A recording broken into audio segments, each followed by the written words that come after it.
Assalamualaikum, selamat datang kepada Waalaikumsalam. semua, selamat datang ke Kinabalu. Ada yang sudah berkali-kali kan? Ini first time untuk tahun ini lah. Oke, bagi yang first time, kita punya destinasi hari ini cuma 6 km ya, 6 km ke base camp ataupun penginapan. Dan selalunya normal masa yang diambil adalah 5 jam sajalah ya, normal, but all is depend on kita punya stamina lah. Pun kalau boleh kita kena sampai di sana sebelum jam 7, restoran di atas akan tutup jam 7 kalau boleh lah ya. Kalau boleh lah, sebab dia akan tutup jam 7, lagi satu 6:30 sudah gelap di sini lah, jadi agak sedikit sulit ataupun sukar kalau kita bergerak dalam keadaan gelap lah ya. Dan cuaca sekarang kalau di gunung ini tidaklah menentu sangat, walaupun nampak cerah tapi kadang-kala dia akan bertukar ya. Cuaca di gunung ini sensitif, kadang-kala hujan, kadang-kala ribut, susah nak cakap lah macam mana keadaan dia. Tapi walau macam mana pun kamu kena bersedia dari segi raincoat, semualah perlengkapan yang apa yang perlu untuk pendakian Kinabalu lah ya. Oke, kalau kita nampak di sini, kita sekarang berada di sinilah di pohon dengan ketinggian 1.800 ya. Kita akan nampak seperti Kandis, Ubah, Lowi, itu semua adalah pondok lah, pondok untuk kita berehat. Dan di situ juga terdapat air, di situ juga terdapat toilet. Ya. Jadi jarak antara ini dia memang konsisten 1 km. Tidak konsisten lah, maksudnya dia tidak apa nih, ada yang jauh daripada 1 km, ada yang jarak dia 500 macam sini apa nih, Belo Sedang Empaka cuma 400 meter, jadi dia punya jarak tidak sama apa nih, bukan berdasarkan apa nih, bukan tetap lah. Iya, bukan tetap ya. Ya, jadi semua sekali punduk dia 7 buah. Ya? 7 buah. Maka adalah yang terakhir ya.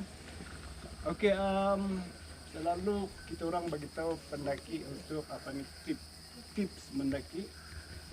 Kalau kita nak memulakan pendakian, janganlah terlalu orang bilang rushing ataupun terburu-buru ataupun laju.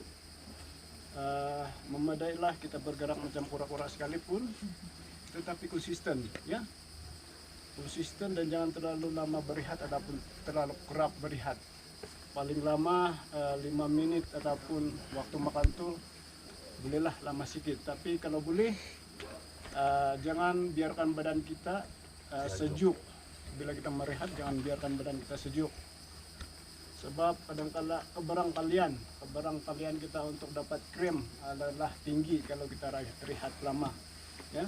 Jadi itulah cara dia, biar slow tapi konsisten. Dan satu lagi, kenapa, sebab di Kinabalu ini semakin tinggi kita naik, oksigen ataupun suhu akan berubah. Dia akan seiring dengan ketinggian kita naik, suhu akan turun setiap 1 degree ya. Kita akan rasa, jadi itulah cara dia untuk kita nak acclimatize apa nih keadaan di sini, slow and steady ya. Jadi supaya kita punya tubuh badan tidak, orang bilang tidak kena kejutan ya. Jadi itu cara dia supaya kita kena sesuai dengan keadaan di sini, slow and steady. Dan bila berada di kilometer, selalunya kilometer 4, cuaca ataupun suhu dia sudah bertukar ataupun oksigen dia sudah berkurang, semakin menipis. Jadi kita akan rasa macam susah napas ataupun kadang-kala yang ada penyakit asma tuh mungkin agak menyerlah lah dia punya dia akan rasa macam tercungap-cungap. Jadi cara dia biar slow saja ya. Walau macam mana pun, kalau betul-betul tak boleh, kita tak boleh tubuh badan ataupun kita susah napas, kamu beritahu kami lah ya, jangan teruskan pendakian. Kita akan tempatkan kamu di sini saja, layang-layang, ataupun kalau bertambah teruk kami akan bawa kamu sampai ke sinilah, bawa balik ke sini. Jangan paksa ya. Sebab gunung ini sentiasa di sini. Jadi keselamatan, keselamatan itu adalah kita utamakan lah ya. Jika berlaku apa-apa masalah, kita ada tim Bumba, SAR ataupun rescue team. Kami ada halangan guide juga akan bantu ya bila berlaku ada apa-apa dengan kamu lah. Dan simptom yang selalu orang alami di sini EMS ya, selalu orang hadapi EMS nih, simptom dia Apa itu? pening. Ataupun bahasa pasar dia penyakit ketinggian. EMS, altitude mountain sickness, ataupun penyakit ketinggian. Jadi dia akan rasa macam pening, ataupun dia akan rasa kalau bertambah teruk dia akan muntah lah. Dia akan muntah, tapi sebetulnya muntah itulah penyembuhan dia. Bila kamu sudah muntah, kamu akan rasa lega. Tapi selagi kamu tak muntah, pening kamu berterusan, memang kamu tak boleh gerak lah, ataupun memang susah untuk kamu meneruskan pendakian ya. Dan memang EMS ini ada apa nih? Memang common di gunung ini, tapi kami titik beratkan ataupun kami fokus untuk apa nih? Kami tak akan kita tidak ambil ringan tentang EMS ini sebab pernah berlaku case 2002 disebabkan oleh EMS ini apa nih? Corona. Bukan corona, dia kehilangan nyawa disebabkan oleh EMS. Jadi Jangan kau sebut, Pak. Jadi kita jangan ambil ringan lah tentang EMS ini lah, ya. Oke, jadi itu tadi tentang tips macam mana memulakan pendakian lah. No rushing, jangan terlalu lama berehat, dan jangan ambil apa nih. Di sini sepanjang pondok ini ada air, cuma jangan, kalau boleh jangan ambil lah. Kami nasihatkan jangan ambil lah, sebab mungkin tubuh badan kita tak sama, tak sesuai dengan air mentah. Takut nanti kamu kena diarrhea ya. Jadi kalau boleh masing-masing kena bawa air paling banyak pun 1 botol ataupun 2 botol 500 ml itulah. Ataupun lagi bagus 1 botol besar itulah ya. Oke, apalagi tips pantang larang. Di gunung ini memang ada pantang larang. Mana-mana gunung lah ya. Di Kinabalu sendiri tidak terkecuali daripada pantang larang. Salah satu dia jangan menjerit, dan itu mungkin agak pelik lah kalau ya, pantang larang, tapi memang itulah pantang larang yang Jerit sakit boleh? disampaikan kepada kami dari Jerit sakit. dari sakit.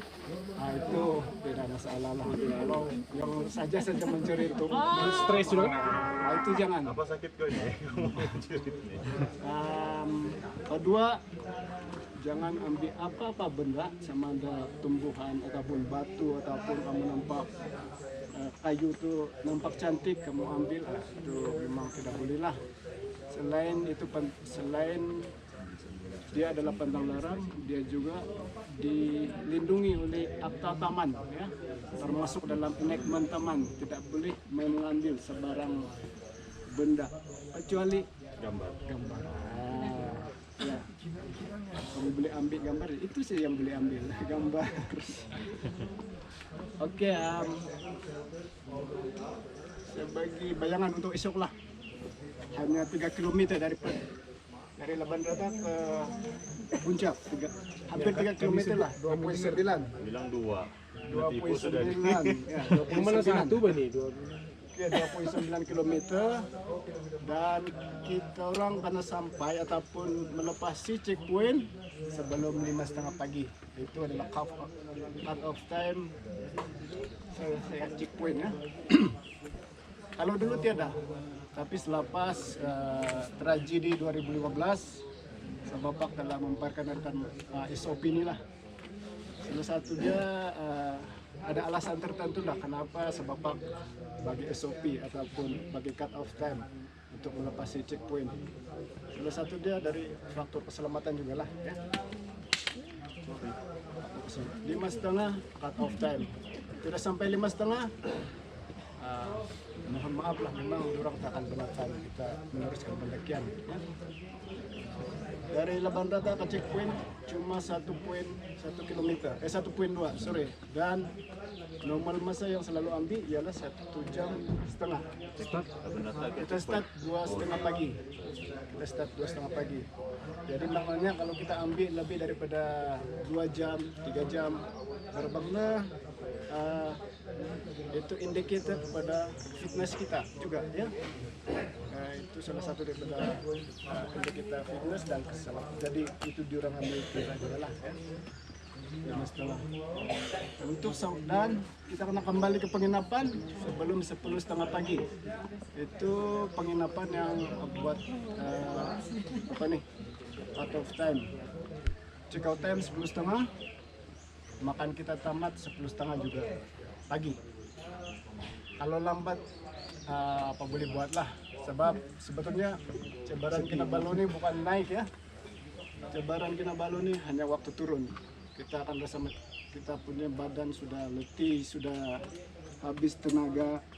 Jadi memang turun tuh kita terpaksa menahan apa nih, beban berat, semua beban kita akan ke lutut ataupun betis. Jadi dia akan melambatkan pergerakan kita. Walau macam manapun yang saya beritahu tadi, jika time 10:30, walau macam manapun keselamatan diutamakan. Janganlah kamu berlari semata-mata untuk mengelak check out time kita. Ya. Dan kalau terlepas makan, terpaksalah kamu beli ataupun yang beli puasa ganti. Beli tapi ya terpaksalah beli ya. Sebab perlu juga tenaga waktu turun nanti ke sini, dan karena sampai di Timpon, karena kembali ke sini sebelum jam 4 petang. 4 petang, late dan jam 4, 15 ringgit 1 jam untuk 1 guide.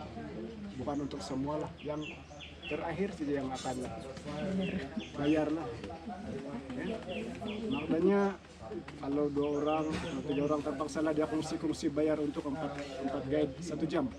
Maksudnya 15, 60 lah 1 jam. Berapa guide kita orang tuh? 5 kah? 4. 5 kali 15. 75. 45. 75. Betul. 70 lah. 70 lebih 1 jam. 71 jam. Tapi yang terakhir saja lah yang bayar, bukan semua. Oke, ada pertanyaan sebelum kita bertolak? Yang jalan nih apa nih? Tangga kah ataupun Oke, Apa beza dia? Kenapa dia terus yang nomor 5?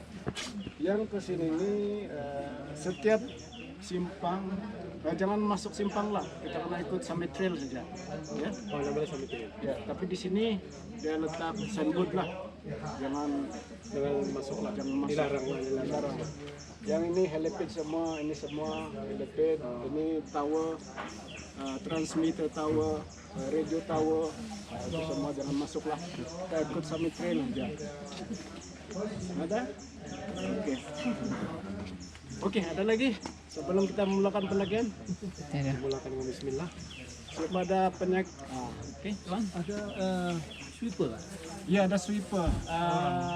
2 atau 3 orang guide. Kenapa lebih ramai sweeper daripada leading?